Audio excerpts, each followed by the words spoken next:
India Plus news में आप सभी का स्वागत है। और पंचायत चुनाव अपनी चरम सीमा पर हैं। गांव-गांव हम पहुंच रहे हैं। इस समय रात के लगभग 10 बज चुके हैं। बावजूद इसके गांवों में उत्साह है। लोग आपस में चर्चाएं कर रहे हैं। पंचायत चुनाव एक त्योहार की तरह आता है और लोग इस त्योहार को बाखूबी मनाते भी हैं। और साथ साथ ये देखा जाता है कि हर तरीके से हर कोई इस पंचायत चुनाव के पर्व में हिस्सा लेना चाहता है। मैं इस समय रात के 10 बजे एक गांव खेड़ी फिरोजाबाद में मौजूद हूं। यहां मैंने आकर देखा लोगों की सभा लगी हुई है, लोग बैठे हुए हैं और यहां लोगों से बातचीत भी होगी। लेकिन उससे पहले मैं बता दूं कि जिस तरीके से चुनावों की दशा और दिशा रही उसको हमने लगातार दिखाया, लेकिन उसके बाद से अब यह स्थिति क्लियर हो गई है। जी हाँ, अधिसूचना जारी होने के बाद निर्वाचन आयोग ने जिस तरीके से और सरकार ने तैयारी कर ली है कि अब 19 तारीख को मुजफ्फरनगर में जो है चुनाव होंगे, लेकिन उससे पहले 7 और 8 तारीख को नामांकन होगा। और नामांकन की दशा में प्रशासन के लिए भी कहीं ना कहीं बड़ी सिरदर्दी रहती है, क्योंकि जिस तरीके से भीड़ ब्लॉकों की ओर बढ़ती है, किसी तरह की कोई दुर्घटना ना हो जाए। हालांकि लोग जागरूक भी हो गए हैं, अब पूरे तरीके से दल बल के साथ तो चलते हैं, लेकिन पूरी सुविधा के साथ। हमारे साथ जहां हम मौजूद हैं, हमारे साथ वहां कुछ लोग बात करने के लिए मौजूद रहेंगे। आइए बात कर लेते हैं। और यहाँ हमारे साथ एक युवा साथी हैं, उनसे ही सबसे पहला मेरा सवाल, आप युवा हैं और शिक्षा के प्रति अगर कोई आप चाहें, क्योंकि शिक्षा बहुत मजबूत आधार होता है, तो क्या देखते हैं युवाओं के पास कोई ऐसा खाका है कि युवाओं को मौका दें तो वो कुछ कर सकते हैं? अगर मौका दे तो बहुत कुछ करेंगे। तो क्या लगता है कि गांव में इस बार की राजनीति किस तरफ बह रही है, किसकी हवा चल रही है? बदलाव की ओर है जी। किस तरह का बदलाव? नया प्रधान चुनने की स्थिति है। नया प्रधान, क्योंकि जो वर्तमान प्रधान है उसको बदलाव की एक वो है। चलिए इनकी बात में कितनी सच्चाई है वो और लोगों से बात करके जान लेते हैं। हालांकि जिस जगह हम मौजूद हैं वो भी एक युवा चेहरा है, उनका पोस्टर यहाँ पर लगा हुआ है। और भी लोगों से हम बात कर लेते हैं। चाचा, आपका नाम? अजी चाचा, आपको सिर्फ ये बताना है कि मैंने आपका नाम पूछा है, मैंने बोलने को तो आपको नहीं कहा कुछ। नाम हो रहा है जी। चाचा भूरे, आपकी उम्र कितनी? 60 साल।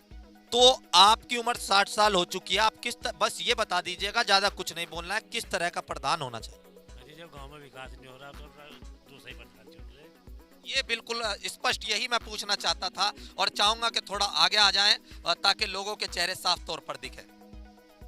आपका नाम? मुकर्रम मलिक।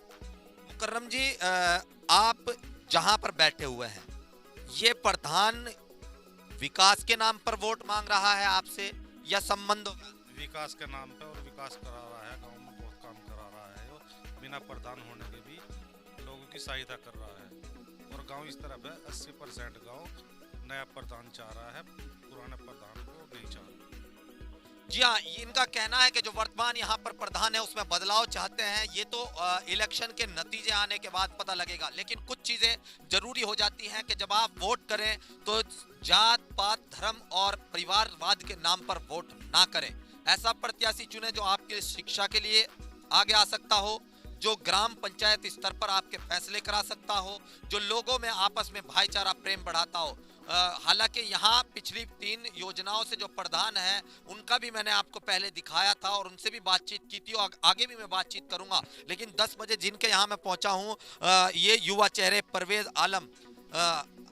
सर, पहले तो बहुत बहुत स्वागत है इंडिया प्लस। शुक्रिया आपका, बहुत बहुत शुक्रिया। आप जो चुनाव लड़ रहे हैं वो प्रधान को हराने के लिए लड़ रहे हैं? आपकी कोई उनसे किसी तरह की कोई मन मुटाव है इसलिए चुनाव लड़ रहे हैं या गांव वालों के लिए कुछ करना? नहीं, एक्चुअली हम तो यहाँ पे गाँव वालों के लिए, विकास के लिए आए हैं। प्रधानी का चुनाव लड़ रहे हैं, ये एक खेल है भाई। कोई भी अगर सामने चुनाव लड़ रहा है, कोई मनमुटाव या वैसा तो नहीं है, ठीक है। वो भी चुनाव लड़ रहा है, दूसरा भी कोई चुनाव लड़ रहा है और हम भी चुनाव लड़ रहे हैं। हम चुनाव लड़ रहे हैं यहाँ पे गाँव वालों की विकास करवाने के लिए।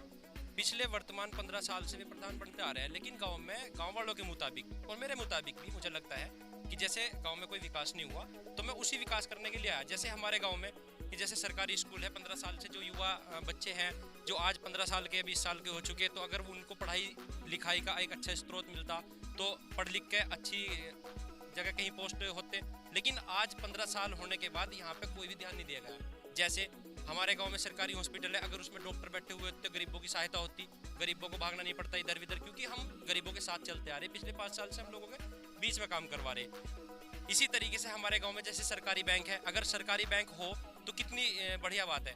कि जोड़ी धक्के नहीं खाने पड़ेंगे, आपका ही गांव में जोड़ी वहां जाना पड़ता है। हमारे गांव में भी बैंक की कोई सुविधा नहीं है। अगर हमारे गांव में बैंक होगा तो बढ़िया लोगों को परेशानी नहीं होगी। हमारे गांव में अगर राशन अच्छे से मिलेगा लोगों को तो बहुत अच्छी बात है। राशन की बड़ी दिक्कत है हमारे गांव में, राशन बहुत अच्छे से इंशाल्लाह अगर हम प्रधान बने तो राशन सबको। वादे तो सब करते हैं परवेज, ये वादे तो सभी करते हैं, लोग कैसे यकीन माने? नहीं, एक बात तो बताइए, लोगों के पास ऑप्शन है ना भाई। प्रधान जो है फिलहाल 15 साल तक तो उसे देख लिया, तो उससे तो अजमाने की कोई बात नहीं है। अब तो जो नया है जो अभी तक नहीं बना उसे ही तो अजमाने की बात है। अब रही बात विश्वास की, भाई विश्वास तो किसी ना किसी पे करना पड़ेगा। उस पे क्या विश्वास करना जो 15 साल से योजना करता आ रहा है या पहले कोई एक योजना कर चुका है।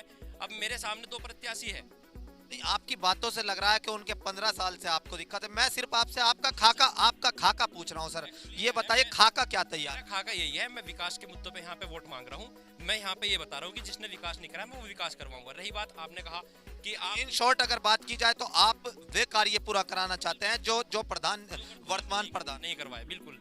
रही बात अब मेरी तो ये है कि गांव वालों से अपील है कि भाई एक बार मुझे भी मौका दो, 5 साल का एक बार मौका दो। अगर मैंने भी काम ना करवाया तो मुझे भी बदल दो, कोई इसमें हर्ज वाली बात नहीं है। जी हाँ, ये लोकतंत्र की खूबसूरती होती है कि अलग अलग विचारधाराओं को बढ़ावा मिलता है। और हमारे देश में यही एक अच्छा जो है किताब है, संविधान जिसे कहते हैं। और उस किताब के अंदर साफ तौर पर लिखा हुआ है कि जो चाहे व्यक्ति चुनाव लड़ सकता है। लेकिन इस दौरान मैं एक बात कहना चाहूंगा, किसी भी तरह की रंजिशों को बढ़ावा ना दें। आपस में चुनाव आते जाते रहते हैं, एक साथ भाईचारे से गाँव में रहना होता है। सभी कोई भी ऐसी बात ना करें जिससे आगे के लिए दिक्कत हो। और भी कुछ लोग हमारे साथ मौजूद हैं, युवा साथी। आपका नाम भाई? मेरा नाम चांद था। चांद, आप से अगर मैं पूछूं कि वोट करते समय जैसे जागरूकता आ रही है, मतदाता के दिमाग में क्या चलता है? देखो, मतदाता को तो बहकाया जाता है लेकिन मतदाता को किसी के बहकावे में नहीं आना। सबसे पहली बात है मतदाता को सोचना चाहिए क्योंकि कल के दिन हमारे कौन काम आ सकता है। एक दिन वोट डाल दिया हमने, 5 साल के बाद मौका आता है दोबारा लौट के। इस पे अपना सबको फोकस करना है कि किसी के बहकावे में नहीं आना। जो आपके काम आवे, जो आपको लगे कि अच्छा कर सकता है मेरे लिए, उसको वोट डाले। बड़ी खूबसूरत बात इन्होंने कही है कि किसी के बहकावे में ना आए, किसी प्रकार के लोभ लालच में। और जिस तरीके से प्रशासन ने साफ तौर पे कह दिया है, अगर आपको कोई लोभ या लालच देता है या खरीदना चाहता है आपका वोट, तो बिल्कुल सूचित करें। और इस तरह के कार्य करने वालों के खिलाफ कानूनी कार्रवाई की जाएगी। और साथ साथ ये एक बार फिर से दोहरा देना चाहता हूं कि अपने वोट का इस्तेमाल बिल्कुल खोलकर करें, क्योंकि आपके गांव का, आपके क्षेत्र पंचायत का जो विकास होता है वो प्रधान या मेंबर के चुनाव पर निर्भर करता है। आगे की स्थिति जानने के लिए मेरे साथ जुड़े रहिएगा। मैं गांव-गांव जाता रहूंगा, इसी तरीके से लोगों से बात करता रहूंगा। आपका प्रेमी हमारा हौसला है। मैं Shahim Hasan, India Plus News, Muzaffarnagar. India Plus News, सिर्फ वही जो सही।